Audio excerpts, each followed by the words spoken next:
The Arizona State Sun Devils got crushed by the Utah Utes, which we kind of anticipated was going to happen. But nonetheless, we're here to talk about everything that did happen on this edition of the Locked On Sun Devils podcast. Are Locked On Sun Devils, your daily podcast on the Arizona State Sun Devils, part of the Locked On Podcast Network, your team every day.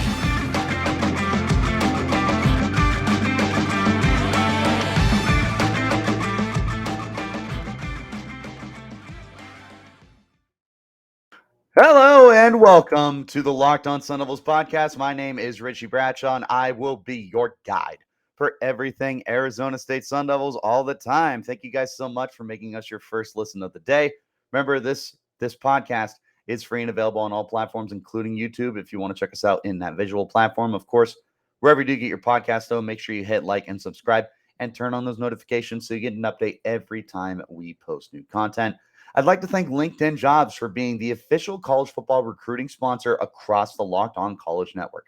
LinkedIn Jobs helps you find the candidates you want to talk to faster. Post your job for free at linkedin.com/lockedoncollege right now. Terms and conditions will apply. All right, guys. Again, like I kind of let off at the top of the show, this wasn't a surprise. Arizona State dropped the game against Utah, and we definitely were going in with that anticipation that that's exactly what was going to happen. And long behold, that's exactly what happened. So it's okay. Like, again, we anticipated it. So it's not that we're necessarily like upset or depressed or anything. At least you probably shouldn't be if you are. But I mean, we're here anyway. So taking a look at everything that happened. So Arizona State loses this game 34-13. The Sun Devils actually were 24 or not, they weren't 24. They were down 24-6 going into halftime. So, you gave up 10 points in the second half, all that good stuff. Don't get me wrong, there was some good things to take away from this game. And that's what we're going to talk about first is the positives to take away from this. There's a few. So I think the biggest thing that I kind of took away from this is the defense looked okay. They didn't look nearly as much as like the shells of themselves that they did previously against Eastern Michigan a week ago. I felt like they had more confidence this week compared to what they had in other weeks. So, again, just kind of take that with a grain of salt for what it is. But I'm happier with the product I saw this week compared to what I saw last week. And that's in spite of the fact that you gave up 34 points. The bummer is, ASU was just kind of walked all over defensively. But again, I want to get to that later. I want to talk about the positives right now. There appears to be a little bit of a spark on special teams, and that is something really important to talk about for ASU right now. So with the special teams, you've got Carter Brown, right? He is proving to be one of the best kickers you've had in quite a while, but he's also becoming one of the better kickers in the country. Now, I haven't had a chance to like compare his numbers across other numbers for kickers, but he is 7 of 8 on his field goals, which is, 87.5%. He's knocked through all 10 of his extra points. What's the most impressive, his only miss was like a 40-plus yard field goal. But in this game, he nailed a 47-yard field goal. Like that's really, really impressive for a college kicker, especially. Those are not gimmies. Think of a 47-yard field goal as like a 55-yard in the NFL. Like it truly is special to be able to have a kicker who's capable of doing stuff like that for you. So we can't take that for granted here. All right, so I've got pulled up the field goal leaders here. So you have he's tied for sixth for made field goals, or no, he's 7 of 8, wasn't he? He was 7 of 8. Yes, 7 of 8. So he's tied for 12th with 7 of 8 field goals made. When taking a look at field goal percentage, there's quite a few guys that are still 100%. He's a little further down on the list. He is tied with Mark Ruffalo from Kentucky, Ethan Mooney from UNT. What is that? What is UNT? Oh, North Texas. Well, or it's just those three. Yeah, just those three, and they're listed at 46. But again, there's a handful of guys who are still perfect on the season, so it pushes them down a little bit. For what it's worth, he is one of a pretty nice handful of guys who has also not missed an extra point. So while it's not as though he's proving to be like the greatest kicker in the country, he's having one of the finer seasons. Especially because if you watch any game on Saturday, no matter what it is, you're going to see some bad kicking. And I mean, these guys cost their team games. Arizona State has not had that problem yet. That's not to say they might not. For all we know, Carter Brown could burn out in the second half of the year, but there's no reason to believe that he will right now. Carter Brown looks exceptional. He looks smart and confident. He's got a good leg. He's accurate. Most of these kicks are down the middle. I feel good about the range. The 47-yarder was a good one. I don't know how much further back it would have been good. Like if it was 55, I don't know if it got there. But from 47, which again is very, very long in college football, you have to be happy with what you were able to see there. Now, obviously, on the game, he did kick his 2 field goals and nailed his 1 extra point, giving him 7 of the Sun Devils' 13 points of the evening. Another thing on special teams I want to note. Now, unfortunately, and this really sucks. Let me preface it with that. Is DJ Taylor left the game injured? I'm not sure what his status is moving forward. That's terrible. You don't want to lose Taylor. He's one of your more consistent players. Frustratingly, like inconsistent on special teams, but he has truly proven to be a really, really good nickel corner for you this year. And that's not something that you would like to lose, especially because when you look at the defense, the secondary was really thin in this game. You were missing the Markham brothers. You were missing Ro Torrance. Younger guys like Isaiah Johnson had to come in and step up. I want to talk about him in just a moment. And it was a night where you just really couldn't afford to lose Taylor. But from a special teams aspect, ASU actually ended up getting some pretty good production from the rest of their guys. Danny Nagata took three returns, 108 yards. That's pretty good. One of them was a 58-yarder that got Arizona past midfield and into Utah territory, which is awesome to see because you haven't had that this year. And then they had a 4th return as well from Javin Jacobs, who is one of the freshman wide receivers on the team. He took his 47 yards. So Arizona State did a really, really good job in the return game to be able to make up for some of the deficits that the offense was putting out. You were able to have more decent field position. Now, unfortunately, they didn't capitalize on that field position every time, but it was there. And then the last thing to note, really, before we hop into our first ad break here, Tamarcus Davis recorded his first interception of the season. Love it. What I love the most is that gives Arizona State 5 interceptions on the season. They have had one in every single game this year.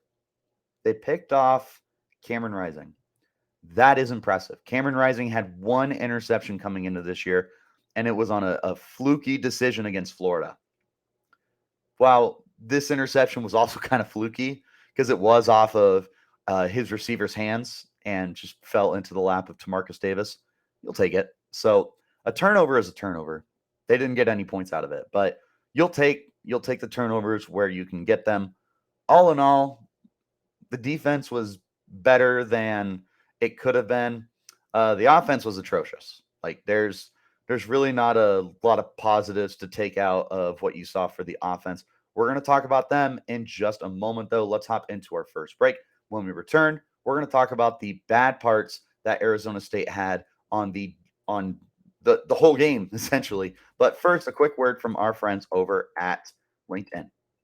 These days, every new potential hire can feel like a high-stakes wager for your small business. If you want to be 100% certain that you have access to the best qualified candidates available, that's why you have to check out LinkedIn Jobs. LinkedIn Jobs helps find the right people for your team faster and for free. It's incredibly easy to go to LinkedIn Jobs and create your free job post in minutes. Once you make that post, add your job and the purple hashtag hiring frame to your LinkedIn profile to spread the word that you're hiring. Simple tools like screening questions make it easy to focus on candidates with just the right skills and experience so you can quickly prioritize who you'd like to interview and hire.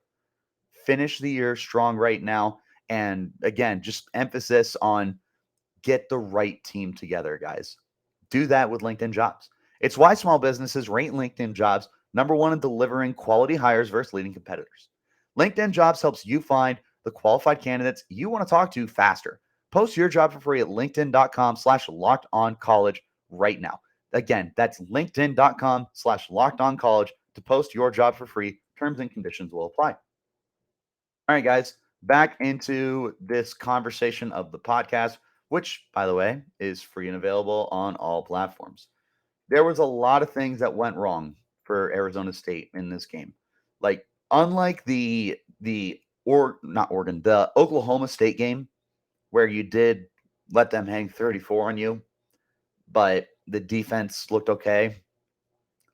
There was really not a lot of positives to take out of this game, like at all. There, I like I said, I was doing my best to kind of go through and highlight the things that they did well. Most of the things that they did in this game were nothing to write home about. It really starts with just the offense in general. The team turned the ball over 3 times offensively. Emory Jones had 2 interceptions, and Elijah Badger had a fumble that he lost. And that gave Utah 3 extra possessions that they didn't need, and they capitalized on them. And that was one of the reasons that they were able to run away with this game. Not just figuratively run away, very literally run away with it. We'll talk about that in just a moment, though. The passing game was just not good. Emory Jones did go 21 of 36 for 261 yards. He tossed his 3rd touchdown pass of the year, but he also threw his first 2 interceptions of the season. He was also sacked, I think, 4 times.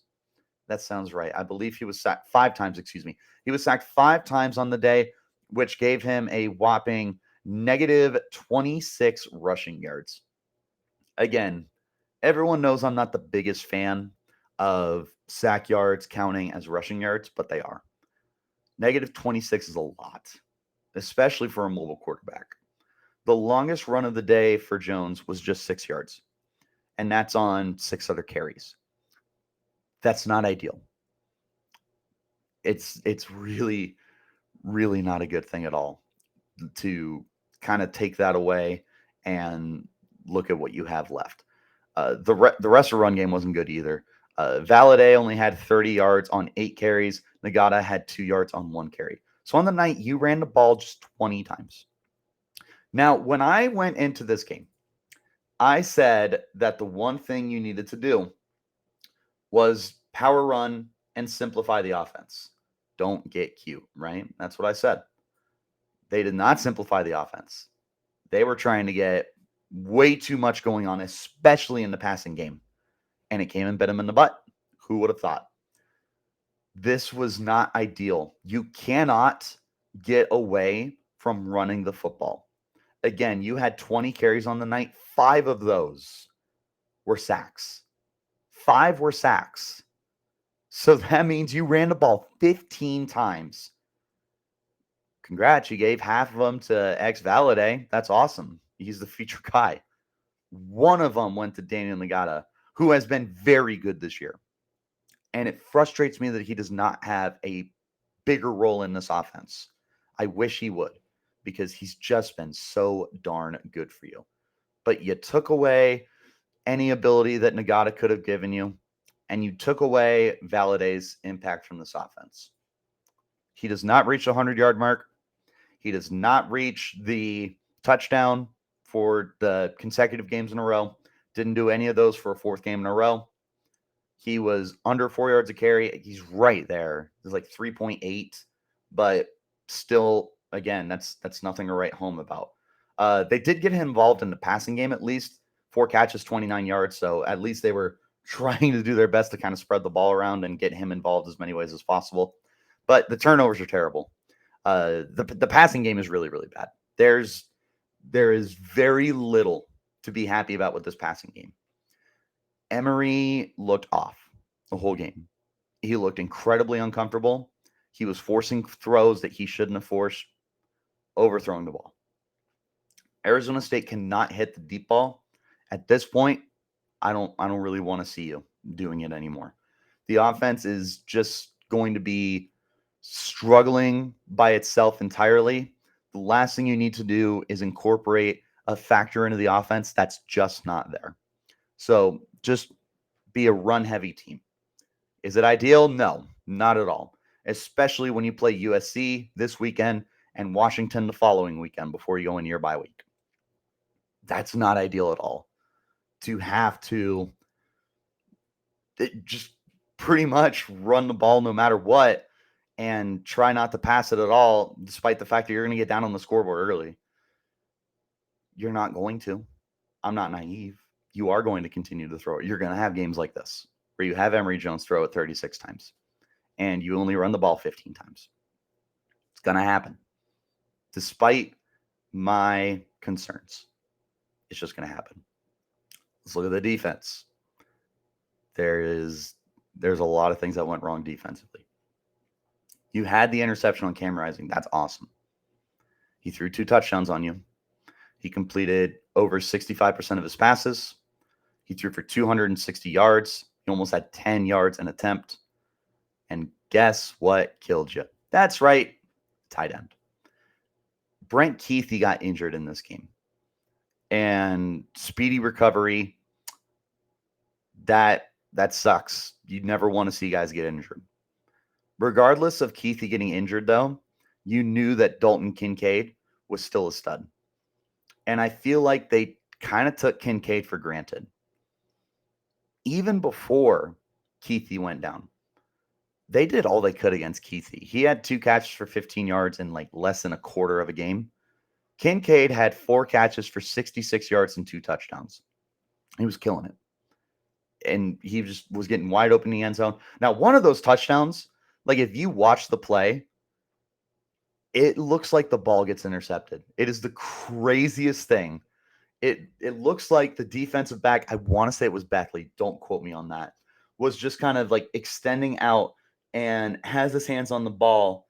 And it almost feels like the ball like teleported.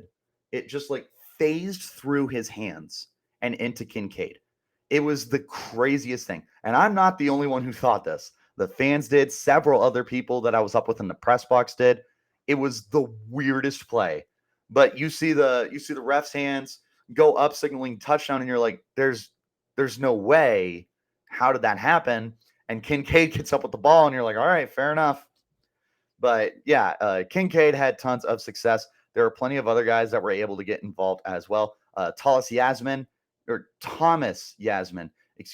had 1 catch for 72 yards. And I mean, they were barely able to stop him from getting all the way down the field and getting them into position to do what they did. Devon Veal or Veely caught the ball 6 times for 63 yards. He had 8 catches in 3 games going into this. Arizona State was just not prepared for him and his 6'5" body being able to pull in everything that he did. Defensively, Utah did everything right, especially in the pass rush. Guess what? The offensive line that I call out every single week is continuing to struggle to the point where now Emory Jones is bringing it up in post-game interviews. He's not happy. He has every right to not be happy, guys. You need to do a better job protecting your quarterback. That's unacceptable. That's something you can't do. That is not something that Emory Jones should have to speak about in a press conference. Because you know what? When he is sitting there talking about how the team needs to do these things better, you know what some people are going to interpret that as? Him passing the blame. Him trying to make everyone else seem like it's their fault and not his. That is not true. Emory Jones is been completely accepting the fact that he needs to play better. He is owning that. But he's also holding his team responsible for their shortcomings here. And there's a lot of shortcomings. There's a lot of shortcomings. That left tackle continues to struggle. That left tackle, man. Maybe spend less time on Twitter liking my tweets and get in the room and start getting better. Sorry, I've been nice the whole year. I'm tired of it. Don't like my tweets. Get to work. Call a spade, as a famous Richie Bradshaw said many a times. The pass rush had no problem for Utah. Brought them down 5 times. They also had 8 tackles for loss. They had no issues. I think I said last thing, but I forgot to bring up the run game. Tavion Thomas did not get a carry until I think the 4th quarter, and it's like some personal stuff. I don't know any details about it. There was just some stuff that was going on behind the scenes that led to him not getting a lot of touches prior, but it didn't matter because they still were able to generate 205 yards on the ground. Jalen Glover, who the team really, really likes for them, ends up carrying the ball 11 times or 13 times and turning it into 48 yards. Nice, healthy average. Looks pretty good to me. They had a touchdown on the ground from Jaquindon Jackson. He's another guy that they kind of like, or not kind of like. He's another guy they like. He's like one of their other quarterback options. So they kind of bring him out and let him do his thing. Cam Rising took off 3 times, turned it into 27 yards. And then Jalen Dixon, a wide receiver, actually took a carry in for 11-yard touchdown. Yeah, again, they did everything right. They had the 2 interceptions on defense. They had 5 sacks on defense. They were consistently in the backfield on defense. Offensively, they did whatever they wanted to do. It ultimately ended up with that team. What's it end up being? 74. They ran 74 plays that night against Arizona State. 74 plays. They controlled the clock for 35 minutes and 33 seconds. They also were 3 of 4 on 4th downs. When it mattered, ASU can get off the field. One of the things I said you needed to do was you needed to find a way to control the clock, and you needed to find a way to – what was I going to say? You needed to find a way to control the clock, and you needed to find a way to simplify the offense. You didn't do either. I said I would love for you to have 35 minutes like what Utah did. I said realistically shoot for 32. You were 8 minutes off. 8. That is how you lose football games. Your defense is on the field. They're already struggling. They're exhausted. They can't stop anything that this offense is doing against them. Whatever they wanted to do, they were doing it. With the one mistake of an interception, other than that, they were doing pretty good. Now, admittedly, the 3rd down defense was pretty solid. 5 of 15. But again, they went for it on 4th down 4 times. They got it 3 times. They could have gone for it another 2 times, but they ended up getting false starts that took away 4th and 1 opportunities. Utah was not afraid of this defense, guys. They were not afraid of this defense. One more small break. When we get back, we're going to wrap up our thoughts on everything on this game. All right, guys, do me a favor and make sure that you are listening to the Locked On Pac-12 podcast. Get all your news on the Pac-12 in 30 minutes or less with my good friend and number 1 friend of the podcast, Spencer McLaughlin, as your host. Your boy Richie also hops on once a week to talk about upset specials. So make sure you're checking it out. Make that your second listen of the day. Stay in touch, not just with the Arizona State Sun Devils, but with the entire Conference of Champions. Bottom line for this game, ugly. It was an ugly game. This was an embarrassing loss, even for a 1-3 football team. This was bad. This was demoralizing. I don't know how you come back from this. It is going to be incredibly difficult to try and rebuild your image after this because you abandoned your strength and your identity. Nope, not good. Your defense could not get a stop when it needed to. Again, the 3rd down efficiency, that's fine. 4th downs are not good. So, no, not good there either. You forced a turnover. That's awesome. You still let the quarterback complete over 65% of his passes. You still let the team rush for well over 4 yards per carry. Probably about 4.4, 4.5. I'm trying to do the math off the top of my head. They scored 4 touchdowns offensively. If you want to take pride in keeping them under 40, take it, I guess. I'm not a moral victory guy, but I just don't know what moral victories there are here. For what it's worth, in the post-game interview, we were able to speak to Corey Bethley, Isaiah Thomas, Nesta Jade Silvera, and Emory Jones. The one thing all of them had in common, and this is important moving forward, they emphasized they felt good going into this week. They felt more confident than they have felt all season long. They mentioned these were the best practices they've had all year. They are buying in to the mentality of the interim head coach, Sean Aguano, who, by the way, this game's not on him. So don't sit here and try and peg a bad game plan or a bad game or anything like that on Sean Aguano. You're wrong.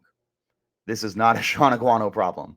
You are not about to pin a performance like this on an interim head coach who has had no head coaching experience in college football. That's not on him. Okay? It's just not. And you know what? He came into the post-game conference.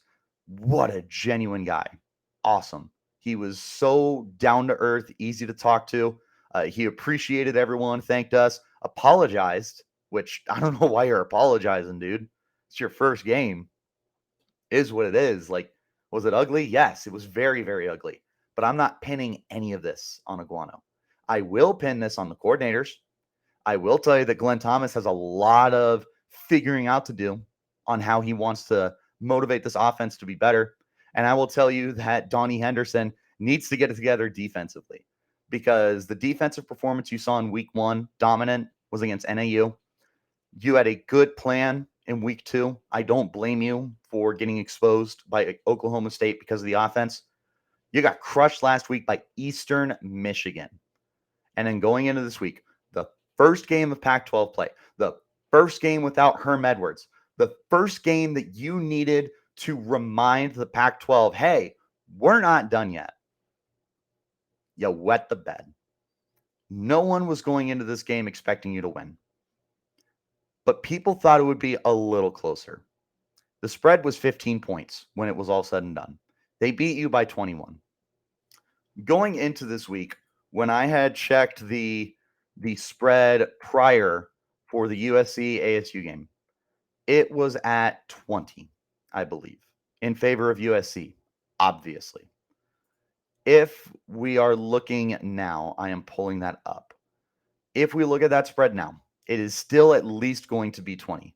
I would be willing to bet that it is even worse than that at this point. Let's see, Arizona State.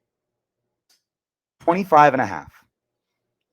You are 25.5 point underdogs going into LA.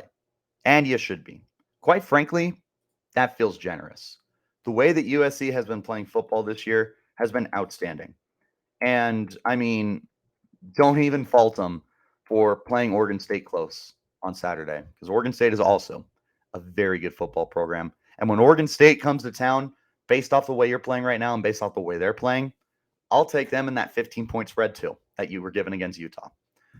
Looking at the rest of the schedule, based on the way you performed the Saturday night, you're not winning any games this year.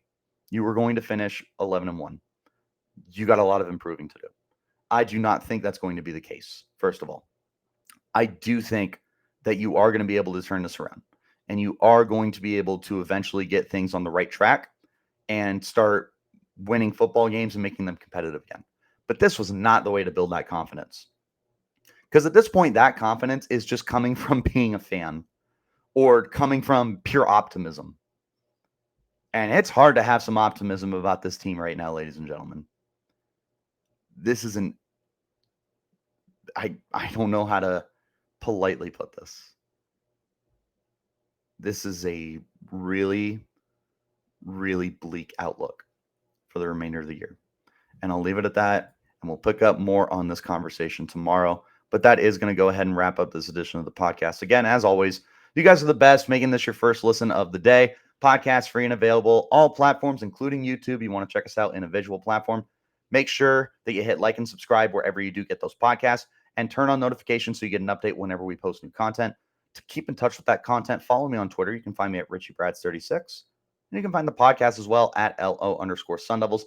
We keep you updated on everything football related, and basketball content will be coming up soon as well, as the season is just over a month away. We're going to be talking some hoops here very soon. But until next time, you keep it locked right here on Locked On Sun.